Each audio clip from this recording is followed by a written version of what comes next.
నిజ నిర్ధారణకు అంతిమ నిర్ణయం డిఎన్ఏ టెస్ట్. ఉన్నది ఉన్నట్లుగా వాస్తవాలను శోధించి వివరించే మన డిఎన్ఏ టీవీ, మన రాష్ట్రం, మన ఛానల్. మురళీ నాయక్ చిన్నవాడైనా రాష్ట్రంలో చాలామందికి పెద్దలకు కూడా స్ఫూర్తిదాయకంగా ఒక పెద్ద వ్యక్తిగా ఎదిగాడు తన చావుతో.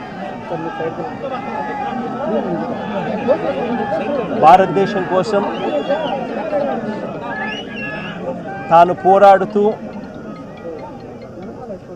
తన చావు వల్ల అనేక మంది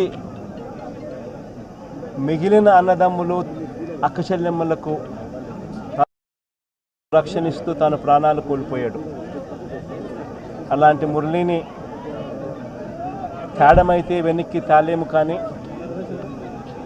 కానీ మురళి చేసిన త్యాగానికైతే మాత్రం ఆంధ్ర రాష్ట్రంలో ఉన్న ప్రతి ఒక్కరం కూడా మురళికి ఇప్పటికీ కూడా రుణపడే ఉంటాం.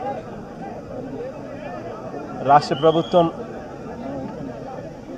మొట్టమొదటిసారిగా ఏ జవాన్ చనిపోయినా కూడా ఆ జవాన్లకు ఇటువంటి ఘటనలో ఏదైనా కానీ ప్రాణాలు కోల్పోతే, దేశం కోసం పోరాటం చేస్తూ ప్రాణాలు కోల్పోతే 50 లక్షల రూపాయలు ఇచ్చే సాంప్రదాయం మొదలుపెట్టింది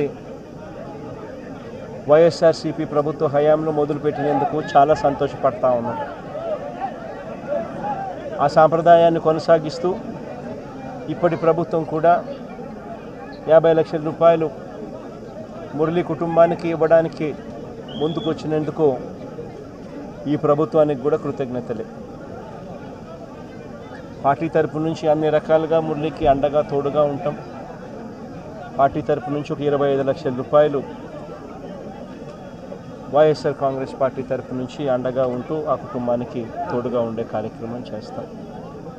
మనిషిని తాలేకపోయినా కూడా తాను చేసిన త్యాగానికి అందరం కూడా అండగా తోడుగా ఉండే కార్యక్రమం అయితే ఖచ్చితంగా జరుగుతుంది. ఇలా కుటుంబానికి మంచి జరగాలని, చనిపోయిన మురళికి తన ఆత్మకు శాంతి కలగాలని దేవుణ్ణి మనసారా కూడా కోరుకుంటాను.